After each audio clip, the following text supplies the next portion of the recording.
नमस्कार दोस्तों, आज राजनीति विज्ञान का जन आंदोलन का उदय इस पाठ के बारे में अपन पढ़ेंगे। पहला क्वेश्चन देख लीजिए आप।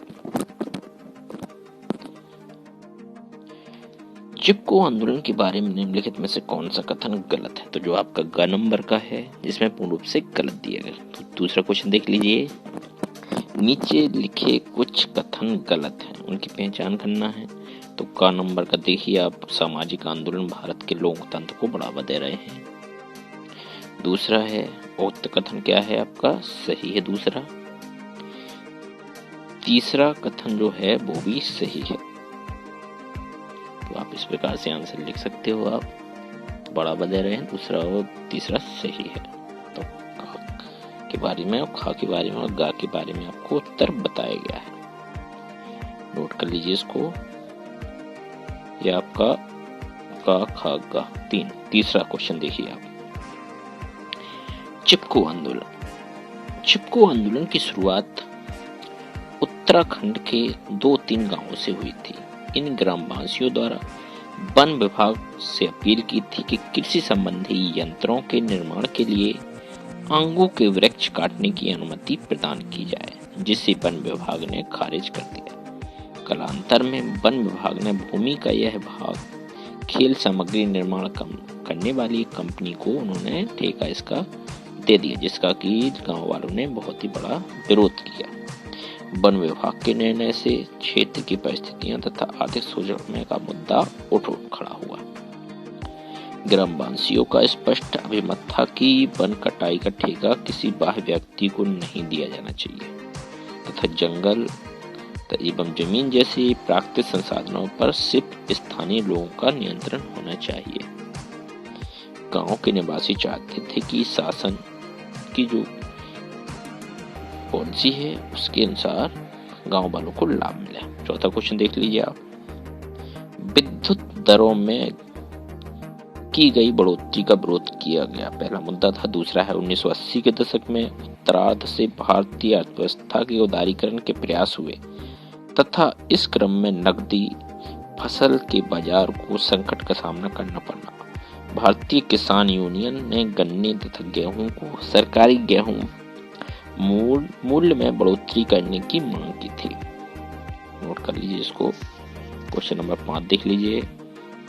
आंध्र प्रदेश में शराब पीने से पुरुषों का शारीरिक और मानसिक रूप से कमजोर होना, ग्रामीण अर्थव्यवस्था का प्रभावित होना, शराबखोरी के कारण ग्रामीणों को कर्ज का बोझ उठाना, पुरुषों द्वारा अपने काम से गैर हाजिर रहना, शराब माफिया के सक्रिय होने से गांवों में अपराधों का बढ़ना। ये बहुत सारे कारण आप पॉइंट में लिख सकते हैं, हेडिंग भी इसको बना के वर्णन कर सकते हैं आप।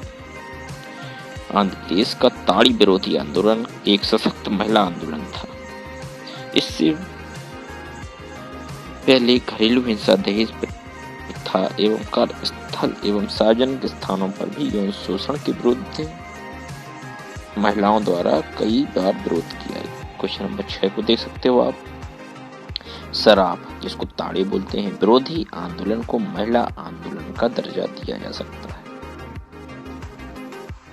शराब विरोधी आंदोलन में महिलाओं ने अपने आसपास मदिरा से बेची जाने वाली पाबंदी लगाने की मांग उठाई। महिलाओं ने शराब माफिया एवं सरकार दोनों के खिलाफ भाषण और भीषण आंदोलन चलाया। क्वेश्चन नंबर 8 देख सकते हो आप।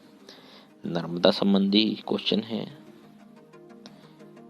क्वेश्चन नंबर 8 है, इसको नोट कर लीजिए आप। नोट कर लें इसको।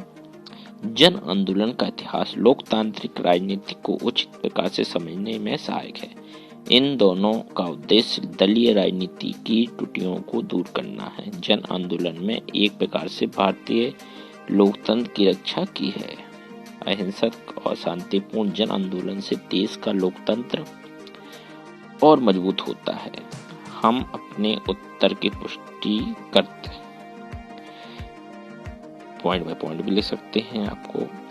अहिंसक एवं शांतिपूर्ण तरीके से चलाए गए चिपको आंदोलन से वृक्षों की कटाई तथा वनों का उजाड़ना बंद हुआ। इसका उदाहरण देखने को मिलता है। पशु पक्षियों तथा वन्य प्राणियों को जल, जंगल, जमीन के साथ साथ स्वास्थ्यवर्धक पर्यावरण भी मिला। अंततः शासन को लोकतांत्रिक मांगों के समक्ष नतमस्तक होना ही पड़ा। दलित पैंथर्स नेतृत्वकर्ताओं द्वारा चलाए गए जो आंदोलन थे, उनके मुद्दे निम्नलिखित थे। हालांकि भारतीय संविधान द्वारा जाति आधारित किसी भी भेदभाव के खिलाफ सुरक्षा की गारंटी प्रदान की गई थी, लेकिन दलित पैंथर्स का मानना था कि आजादी के बाद भी दलित समूह मुख्यतः जाति आधारित असमानता तथा भौतिक संसाधनों के मामलों में अपनों के साथ हो रहे अन्याय के विरुद्ध लड़ाई लड़ सकते हैं। क्वेश्चन नंबर 10 देख लीजिए आप। क्वेश्चन है तो नोट कर लीजिए, काफी बड़ा क्वेश्चन है। का खा इसमें दिए गए हैं, उसका का उत्तर है जहां नए सामाजिक आंदोलन समाज से संबंध महत्वपूर्ण मुद्दों अथवा समस्याओं जैसे लिंगीय भेदभाव, जाति एवं धर्म भेदभाव, दहेज प्रथा आदि महिला उत्पीड़न को आंदोलन द्वारा मुक्तता से उठाते हैं, वहीं क्रांतिकारी विचारधारा के लोग तुरंत ही सामाजिक, राजनीतिक, आर्थिक मुद्दों में बदलाव लाना चाहते हैं। क्रांतिकारी तरंगों से स्थान पर लक्ष्य को अधिक महत्व देते हैं। ख नंबर का है सामाजिक आंदोलन की सीमा है कि जब यह अतीत के मुद्दे उठाते हैं तो प्रायः नवीन विचारधाराओं से इनकी दूरी बढ़ती है, तथा जब ये नवीन समस्याएं एवं मुद्दों को उठाते हैं तब परंपराओं से इनको या समझौता करना पड़ता है अथवा रूढ़िवादिता का शिकार हो जाते हैं। क्वेश्चन नंबर का देख सकते हो आप। सामाजिक आंदोलन विशिष्ट मुद्दों को उठाते हैं तब हम उन्हें बिखरा हुआ कहते हैं, अथवा हम यह मानेंगे कि अपने मुद्दों पर कहीं अधिक केंद्रित है। उत्तर की पुष्टि आंदोलन की प्रकृति के स्वरूप को देख करके की जा सकती है। उदाहरण के लिए यदि आंदोलन समाज में सांप्रदायिक सद्भाव के खिलाफ भी होता है तो आवाज बुलंद करता है। क्वेश्चन नंबर देखिए, पहला देख लीजिए, इसको नोट कर लीजिए, बड़ा क्वेश्चन है परंतु इम्पोर्टेंट क्वेश्चनों में से एक है। भारतीय किसान यूनियन की असफलताएं दी गई है। जनवरी 1988 में विद्युत दरों में की गई बढ़ोतरी के विरोध स्वरूप मेरठ में लगभग 20,000 किसानों ने जिला समहर्ता के कार्यालय के बाहर 3 सप्ताह तक धरना प्रदर्शन दिया। किसानों के इस अनुशासन धरने के दौरान आसपास के गांवों ने उन्हें लगातार भोजन, पानी इत्यादि की सुविधाएं मिलती रही। भारतीय किसान यूनियन के नेतृत्व में यह मेरठ का धरना ग्रामीण शक्ति अर्थात काश्तकारों की शक्ति का एक बड़ा प्रदर्शन था। दूसरा देख सकते हैं BKU जैसी मांगें देश के अन्य किसान संगठनों द्वारा भी उठाई गई। महाराष्ट्र के शेतकारी संगठन ने किसानों के आंदोलन को भारत की शक्तियों अर्थात शहरी औद्योगिक क्षेत्र के विकास में भी संग्राम घोषित कर दिया था। तीसरा क्वेश्चन 1990 के दशक के प्रारंभिक वर्षों तक BKU ने स्वयं को समस्त राजनीतिक दलों से दूर रखा था। क्वेश्चन नंबर 4 दे सकते हैं किसान आंदोलन की सफलता के पीछे इनके सदस्यों की राजनीतिक कूटनीति अपार क्षमता का योगदान था। यह आंदोलन मुख्यतः भारत के समृद्ध राज्यों में सक्रिय थे। कृषि को अपनी आजीविका का आधार बनाने वाले अधिकांश किसान से जुड़े हुए। क्वेश्चन नंबर 2 दे सकते हैं आप जन आंदोलन का भारतीय राजनीति पर प्रभाव। जन आंदोलन का इतिहास हमें लोकतांत्रिक राजनीति की ओर अधिक अच्छी तरह से समझने में सहायक सिद्ध होता है। गैर दलीय आंदोलन दलीय राजनीति की त्रुटियों तथा कमियों से दूर करते हैं। जन आंदोलनों ने समाज के नए वर्गों की सामाजिक एवं आर्थिक समस्याओं को उठाया जिन्हें वे चुनौती राजनीतिक वातावरण में नहीं कर पा रहे थे। जिन राजनीतिक आंदोलन में हित समूहों एवं बदलावों समूहों की उत्पत्ति होती है तथा कालांतर में नए ही क्षेत्रीय एवं राष्ट्रीय राजनीति दल बनते हैं। सत्ता की सहभागिता में राजनीतिक दलों पर काफी प्रभावी नियंत्रण रहना जरूरी है तथा इस कार्य को उचित प्रकार संपन्न कराने में जन आंदोलनों की भूमिका महत्वपूर्ण रही है। लोकतांत्रिक राजनीति में समाज के अनेक अपेक्षित समूहों के संगठन की जागरूकता राजनीतिक दलों को विभिन्न वर्गों के हितों को जोड़ना चाहिए, जबकि वे ऐसा करने में असमर्थ रहे हैं। इसको नोट कर लीजिए। क्वेश्चन नंबर आप देख लीजिए, अन्ना हजारे के भ्रष्टाचार विरोधी आंदोलन के संबंध में कुछ क्वेश्चन है, उसका आंसर देखिए आप। इस आंदोलन ने राजनीति एवं प्रशासन में व्यापक भ्रष्टाचार को केंद्रित मुद्दा बना करके राजनेताओं को यह विचार करने हेतु बाध्य किया कि भ्रष्टाचार का भविष्य क्या है। इसमें शासकीय मनमानी एवं संवेदनहीनता पर अंकुश होना चाहिए। आंदोलन में सामाजिक जागरूकता में वृद्धि हुई। भारत के विकास में इस आंदोलन की महती भूमिका है। इस आंदोलन से स्पष्ट हो गया कि समाज के युवा वर्ग को सामाजिक हितों हेतु किस प्रकार से प्रेरित किया जा सकता है। इस आंदोलन के परिणाम के रूप में इसका जो सदस्य थे केजरीवाल आम आदमी पार्टी की स्थापना की थी।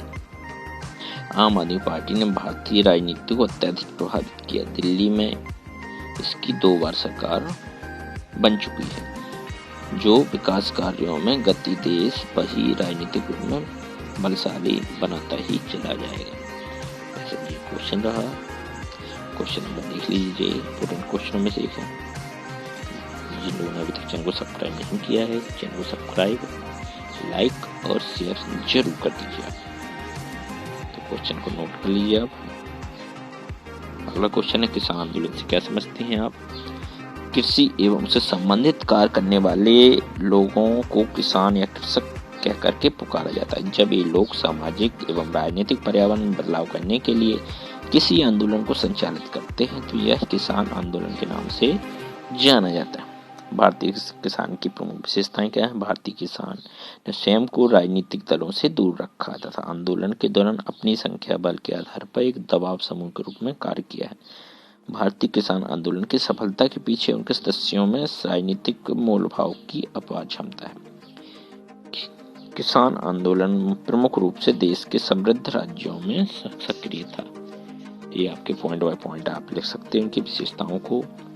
शासन पर अपनी मांगों को मनवाने के लिए दबाव डालने हेतु किसानों ने रैली, धरना, प्रदर्शन, जेल भरो आंदोलन आदि का सहारा भी लिया था। भारत एक कृषि प्रधान देश है, इसलिए इनसे पूरा भारत जुड़ा हुआ है। क्वेश्चन नंबर अगला देख लीजिए, नर्मदा बचाओ आंदोलन के पक्ष और विपक्ष में तर्क देना है। तो पक्ष में पहले तर्क है नर्मदा बचाओ आंदोलन के पक्ष में तर्क है। नर्मदा बचाओ आंदोलन का मानना है कि बांध के निर्माण से गुजरात के बड़े हिस्से सहित 3 पड़ोसी राज्यों में पेयजल संकट, सिंचाई, विद्युत उत्पादन की सुविधा उपलब्ध कराई जा सकेगी और कृषि पैदावार में भी इससे बढ़ोतरी होगी।